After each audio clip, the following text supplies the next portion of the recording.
name is Cheryl Farrens. I'm the owner and proprietor of FireHorse Designs located in Northeast Texas. I have been creating award-winning fired art since 1985. In today's educational video, I'm going to show you how to create some beautiful faux stained glass pieces that don't require you to cut glass, don't require you to solder glass, don't require you to even fire in a kiln.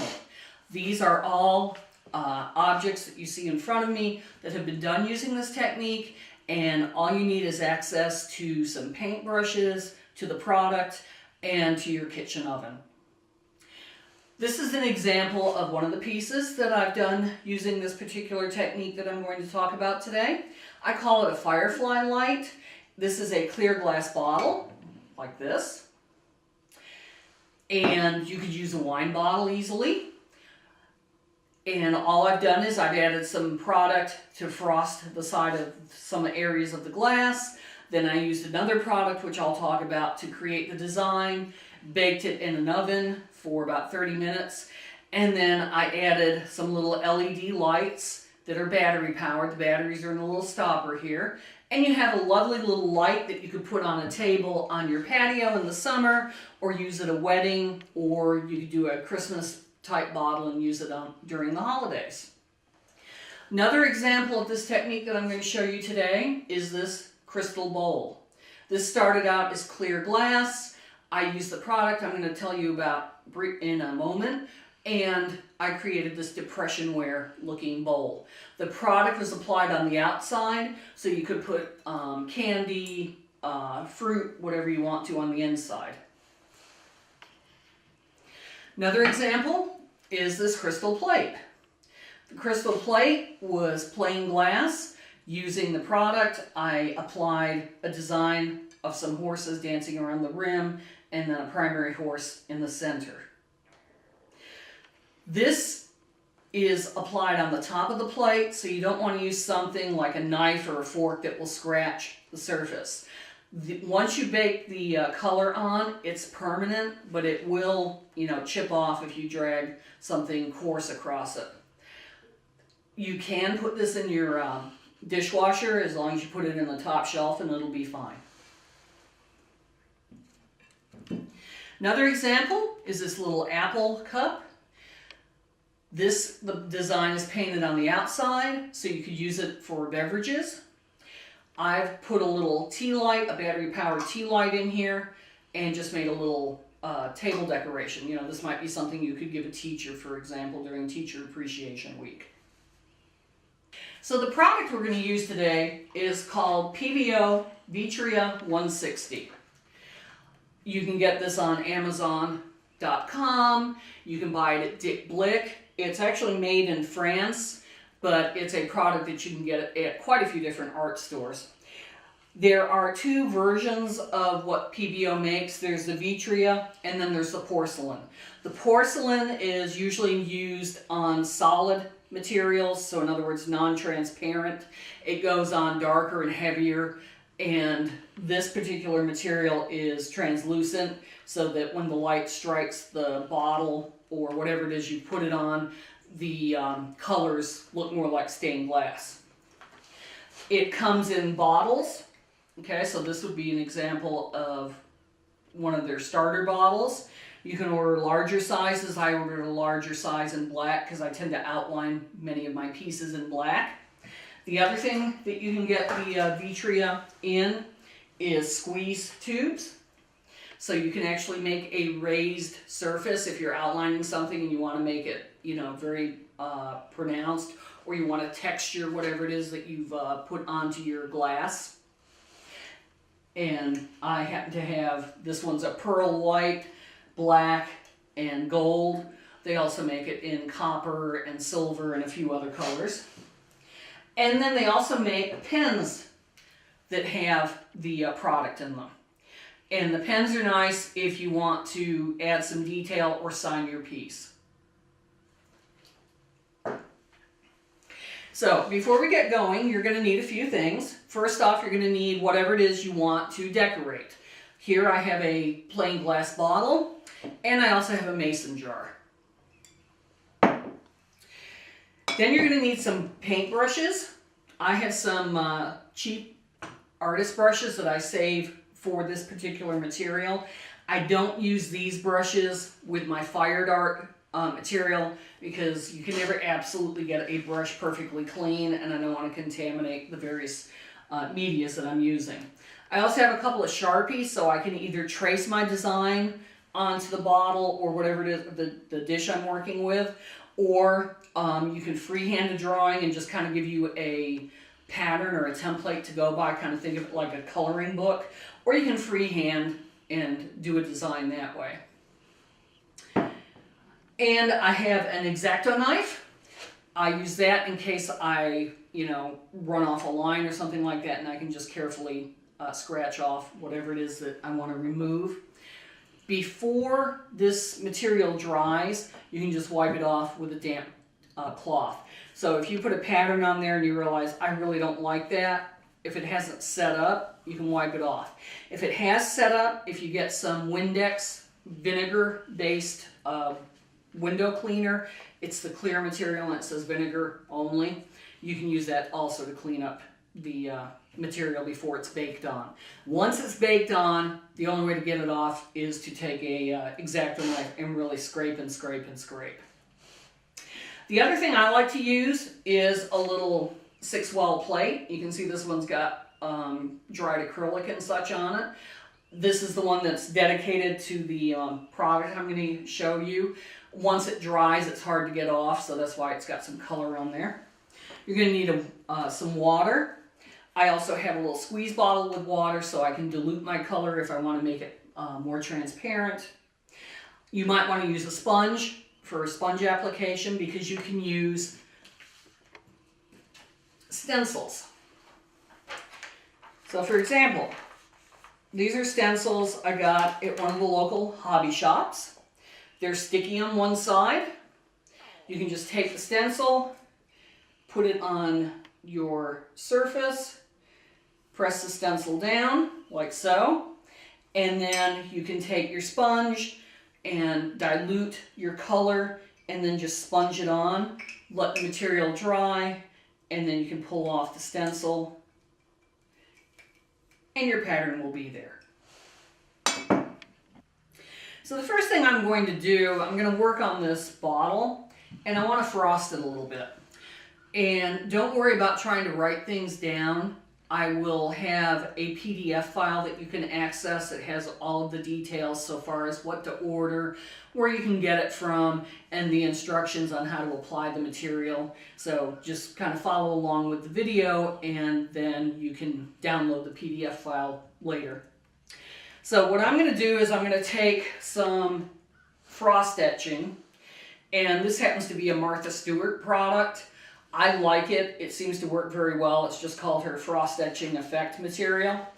And I'm just going to go ahead and, as per the container instructions, I'm just going to roll it back and forth. I got this particular product on Amazon. I've seen it at some of the hobby supplies places like Michael's or MJ Designs or Hobby Lobby, stores like that.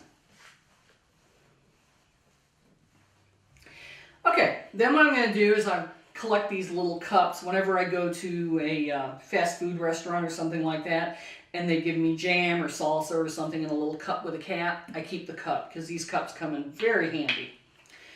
And I'm just going to go ahead and squeeze a little bit of the material out. Sometimes it sticks near the bottom when you're getting near the bottom of the container. Okay, so I pulled out some material, and then I have a brush that's dedicated to applying the frosted material, and I label the brush as such. I'm going to take my bottle, I'm going to take my product, and I'm just going to dab it on. Depending on what kind of a frost effect you want, if you want nice clean frost, you can just brush it on in strokes. I like my frost to look more like hoarfrost on a window on a winter's day. And so I dab mine on so that it looks more like a crystal pattern as opposed to a brush stroke. Now you can do your whole bottle like this, or you can just do parts of it. I'm just going to do this central part. You can also add color to your material. So I could take some of my PBO Vitra 160, put a little bit in the white frost effect material, and then I could get a tint on the frost effect. I want to have white frost effect as my background, so I haven't tinted it, but you could very easily do so. And as you can see, I'm just applying it.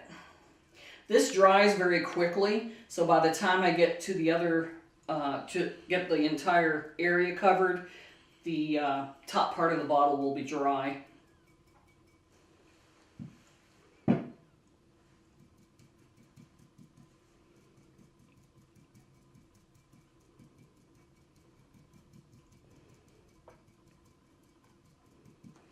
And if you happen to slop into another area that you didn't want to frost, you can just go ahead and use your X-Acto blade and just peel it off.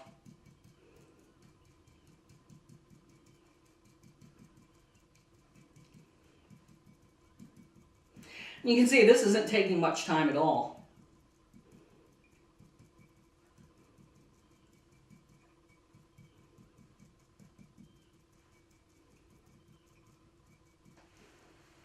Okay, then what I do is I kind of hold it up to the light, just double check. I missed a couple of spots that I can see clear through, so I'm just going to touch those up. You know, if you want a couple of spots with clear in it so that it looks more like a frosty window, not a problem. But I want to cover all of this. The thing I like about using the frost is with the lights, like on this one that I showed you, it just gives you a different appearance. So you can see up here, there is no frost effect, so the light's very, very brilliant and bright. And then in this part of the bottle, there is frost, and it makes the light more diffuse.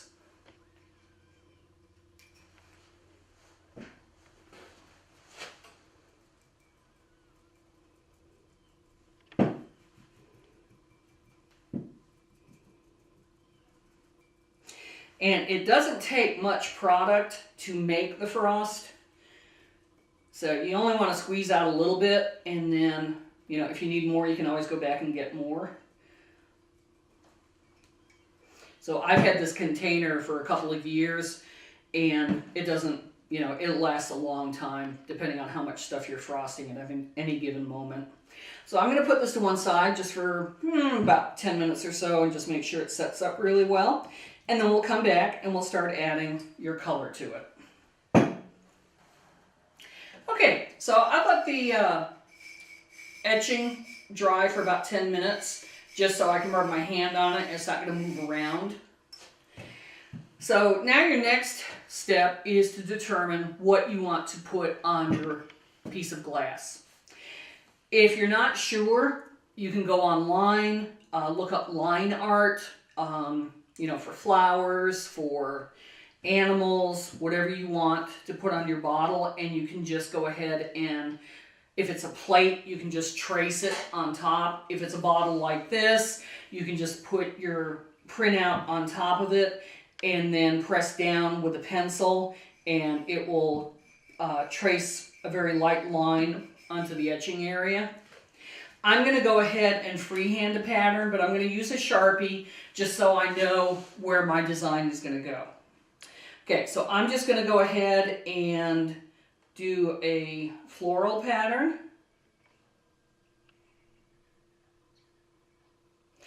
And if some of your etching comes off because it wasn't totally dry, that's okay, because you're going to be painting over this area anyway.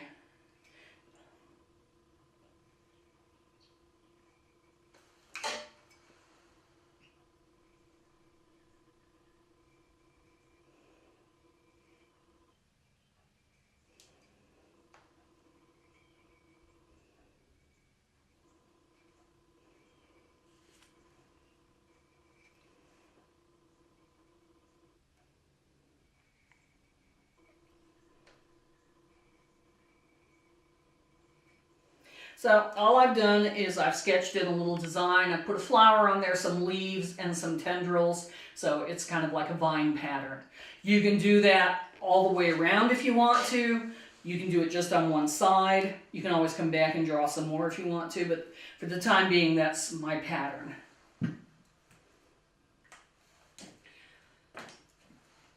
Okay, so now the next step is to decide what colors do I want to do this. So I'm going to go ahead and use a light pink. So these colors, the Vitrio porcelain, the Vitria 160, which is the glass formulation, are pretty intense pigments. So I'm going to go ahead, I'm going to take my pink, I'm going to shake it. Take the lid off. And then I'm going to take my brush and I'm just going to go ahead and get some of the color. And I'm going to put it in one of the wells here.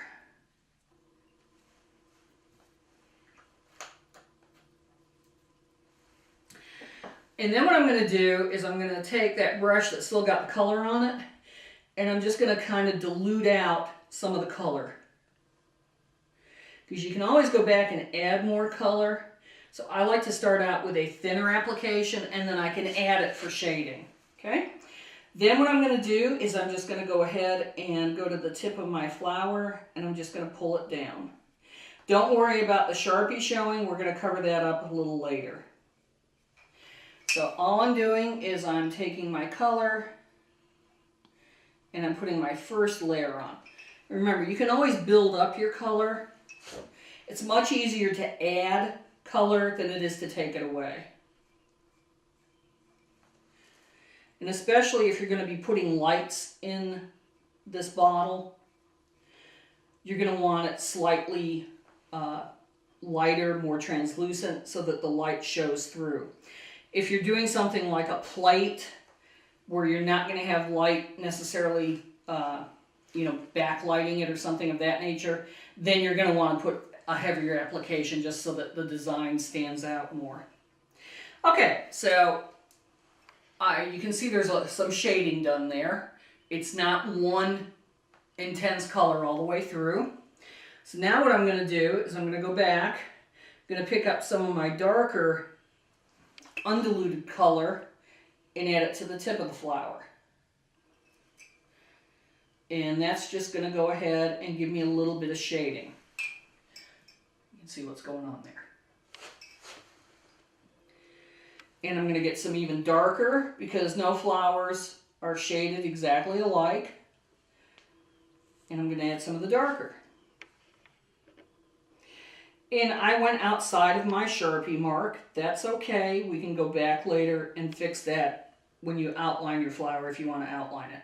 If you're not going to outline it, then you can go back and clean it up with either your X-Acto knife or with a brush loaded with water. Okay? So you can see we're starting to get some detail there. It doesn't take much to get the colored tone that you want. So I actually allocated or aliquoted out a little bit too much of the pigment. So what I would normally do in a case like this is I never put pigment back into the original container because you never know if you're cross-contaminating it with something. But what I would do is put this either in a Ziploc bag or wrap it with some sort of a plastic wrap, and then I can store it for an indeterminate amount of time and it won't dry out on me. Okay, and then I'm just going to kind of pull it, just do a few little brush strokes just to get the color. Okay, and then I'm going to go ahead, I want something other than pink on my flower. I want to do a little bit of a darker color, so I'm going to go to purple. Again, I'm going to shake my product. And you can see it, you get some on the lid. I'm just going to take my brush, pull some off the lid, and I'm going to put it on the other side of the pink here.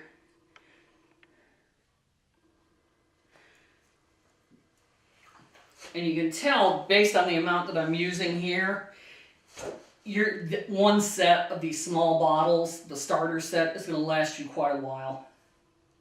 The only reason I have the larger bottle in black is because I tend to outline a lot of things in black.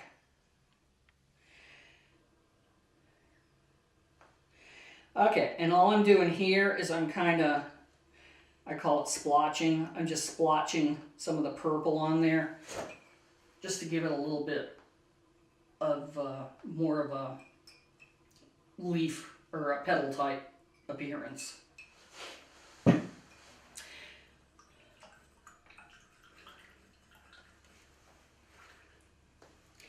Okay, while that's drying, I'm going to go ahead and I'm going to get my green and I'm going to shade in my leaves.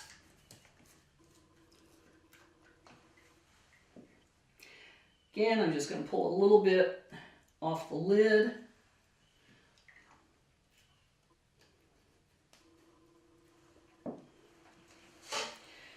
And I'm going to pull it from the bottom this time and just shade it up to the top of the leaf.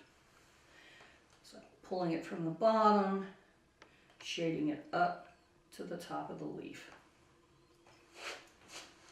Now, if you want your stem and your tendrils green, you could take a liner brush. So in other words, a thin brush, like so. Get your green, and then just trace your pattern.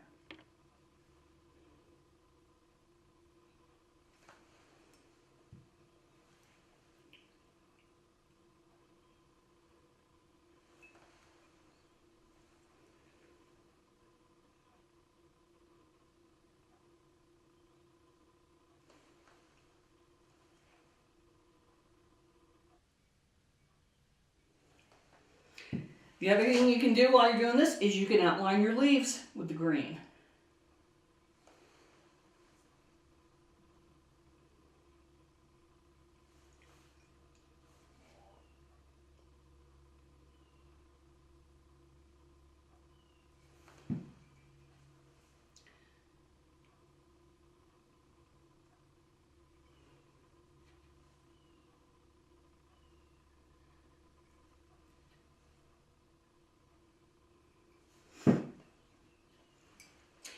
Then what I'm going to do, since most plants aren't one standard green color, is I'm going to get some brown, and I'm going to use some brown for some shading. Because the woody areas of plants tend to have some brown in there. Now you can see I picked up some of my pigment on my finger, and the pigment got onto an area where I didn't have anything drawn.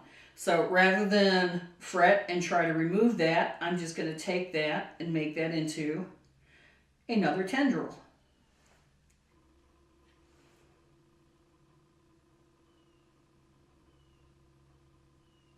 Like so. So if you do smudge something, don't panic. You can go back and you can either apply a different color over it or just tie that into your design. Okay, so I'm going to wipe the green off of my finger. And I'm going to go ahead, I'm going to pick up some brown. I'm going to take another brush, pick up a little bit of brown here.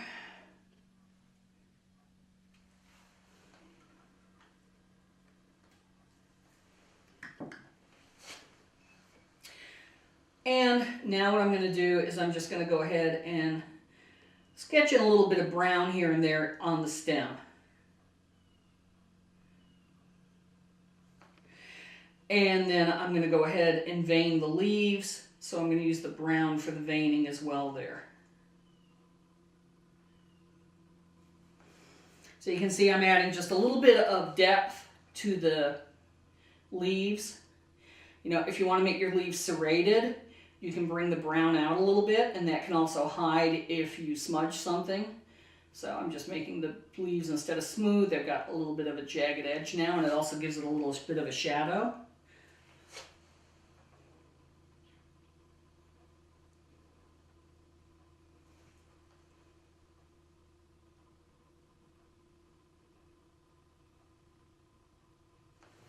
Like so.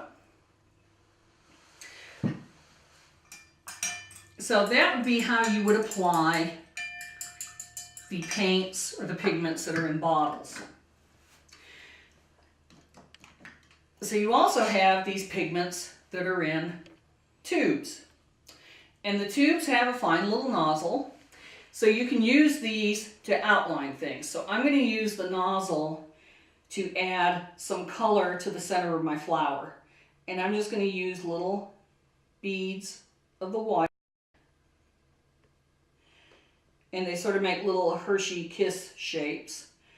You can flatten them out, or you can let them dry like that and you have some texture. So if you kind of see from the side there, you can see them kind of jutting out. So, you know, a flower is not perfectly flat. It's going to have some 3-dimension to it. Then what I'm going to do, that was the pearl white, is I'm going to go ahead and take some gold. I'm going to take the gold and I'm going to put gold on my leaf. I'm going to vein my leaf with the gold. Again, I'm just squeezing very lightly and pulling a line of the gold out, like so. And if you want to, you know, vein leaves, besides that central vein, you can do so. And you can actually pull some of the gold out from the center to do that.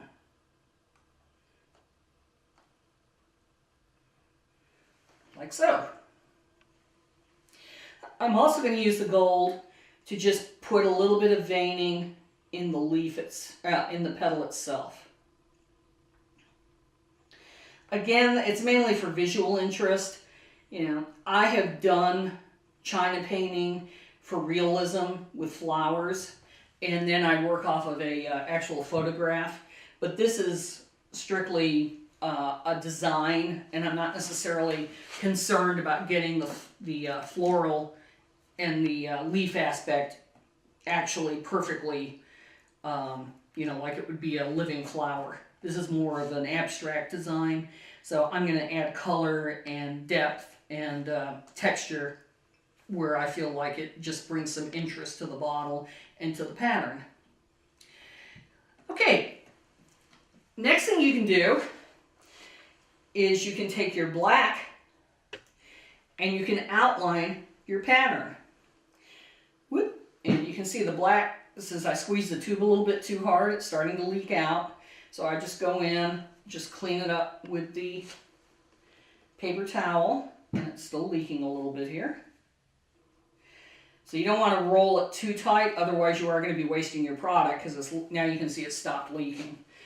So now I'm going to go ahead, I'm going to outline the bottom of the leaf to make it look like it's got a shadow.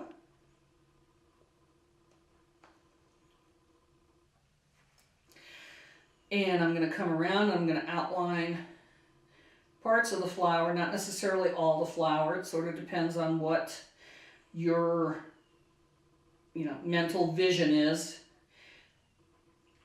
What I'm doing is I'm alternating which side I'm outlining.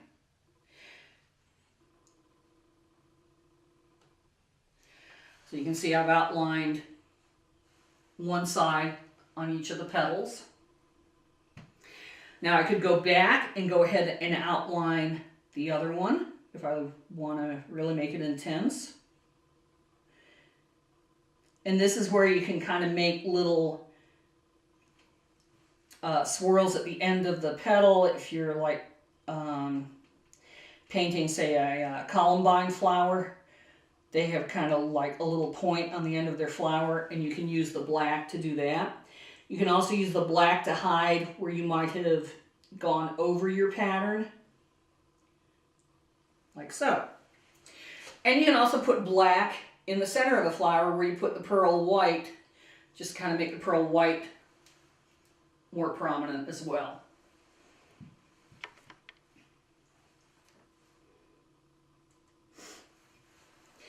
Okay, so I've textured my leaves and I've textured the flower. That makes my tendrils look a little flat. So what I can do, I can either go back and get more of the green and build up the green so that it's more textured, or I can go ahead and take one of my colors and use that to make the tendrils more defined. So I like the way the gold looks. So I'm going to go ahead and take my gold, and I'm going to trace a little bit on the tendrils. The green will still show through, so it does give it some color, but it also builds up the pattern.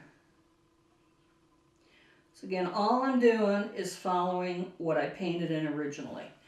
And like I said, if you don't cover everything, don't worry about it, because that color peeking through adds interest.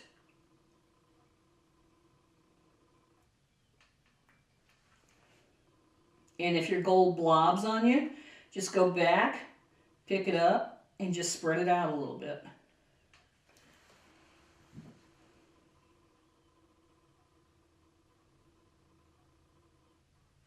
Now you may be thinking, well, my hands shake. Mine do too. I've reached the age where drawing really fine detail can be problematic.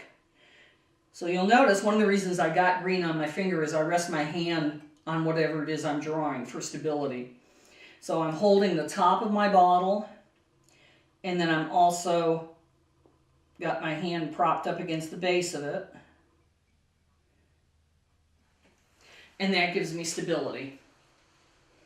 If you're drawing a plate, you can do it the same way. You can lean the plate against you.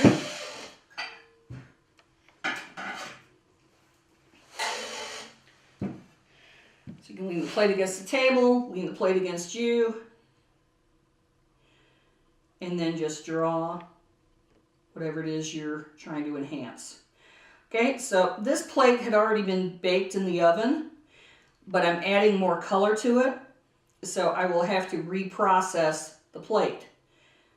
No big deal. I'm just adding a little bit of interest to the plate by putting some gold in there.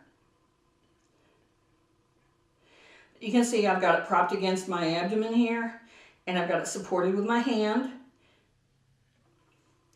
And you can see there's a little bit of color showing through there. I like that effect. It looks like a brush stroke, so I'm going to leave it. If you don't like that, you can go back and add more gold to it.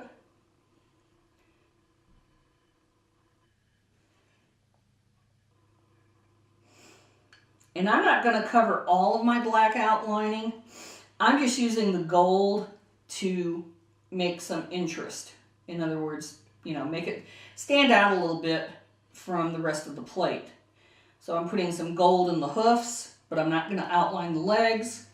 I put some gold around the muscle areas of the horse, and a little bit of gold in the mane and the tail. And that's as much gold as I'm going to put on there, because I like the way that looks. Okay? So again, I'm going to have to let that dry for about 24 hours, and then I will reprocess it. So what do I mean when I say process? The vitrea needs to sit at least 24 hours at room temperature. It needs to be thoroughly dry, especially if you've added textured areas or relief areas. Those are going to take a little longer to dry. So I would say, you know, leave it 48 hours. Just leave it sitting in your kitchen or on a shelf or in your studio. Let it absolutely dry, and then you're going to process it by putting it in your home oven. I just lay them on their side like this if it's a tall item. If it's a flat item, I just lay it flat on the oven shelf. You put it in a cold oven because you don't want to give it thermal shock. You heat it up to 325. You let it sit for about 45 minutes, because with my oven, from the time I put the bottle in the oven, when it's not turned on to the point it reaches 325, that 45 minutes is the perfect amount of time. You may need to tweak your oven a little bit. The exact conditions from the PBO manufacturing company will be in the PDF file, which comes with this video. So then once you've baked it, you can display it, you can put your lights in there, you know, you can wash it, you can store stuff on the inside, because this is on the outside, etc. So there are all kinds of things you can do with this particular procedure. The other thing you might want to do is You could use your pen for this. You shake the pen really well. And by the way, when you store these things, store them flat. Don't store them point down. Okay, you're going to take the lid off and just kind of tap it either to your piece of paper towel or to the whatever it is you're working with. The ink will flow to the tip. Then you can put your name on there or your initials. I usually just put my initials.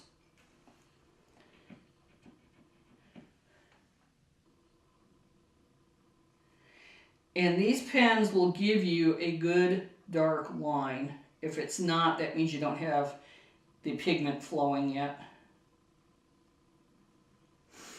So I've signed it. You can also use these to draw additional, like let's say I want to draw some tendrils, but I want them black and I don't want them really defined or raised. So I'm just going to use the pen to draw a few more interesting little tendrils on here. Like so. Once the color is dry, you can also use this to, add detail to whatever it is that you've drawn on your pattern. So like on this one, I didn't put black on the top side of the leaf. So I'm going to go back and I'm going to catch it with the pen. Okay, and I got a little bit of the gold on there, so I'm going to wipe that off so it doesn't plug up my pen. And then I'm going to put the cap back on.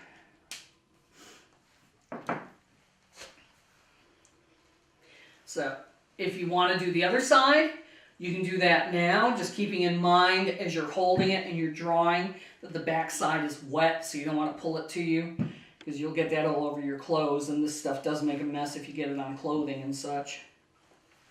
So I'm just going to do this one side, and I'm going to let it dry, and then I'm going to process it in my kitchen oven, and then I will have my bottle light. The product I was using in today's video was the PBO Vitria 160. They also make something called a porcelain, which is a more opaque material, and you can use that on earthenware or porcelain or stoneware. This is an example of that particular product. You can see the color is more intense. It's not as translucent. You can dilute it with water. These are all water-based, which is what's nice about it. You don't have to worry about using a special solvent. And also you can get their media dilutants, one of which will make the media glossier and the other one which will make it matte or satin. So you've got a lot of options when you're applying your colors. So I just wanted to show you an example of the porcelain version of the PBO product line as opposed to what we were working with, which is the glass product, the Vitria.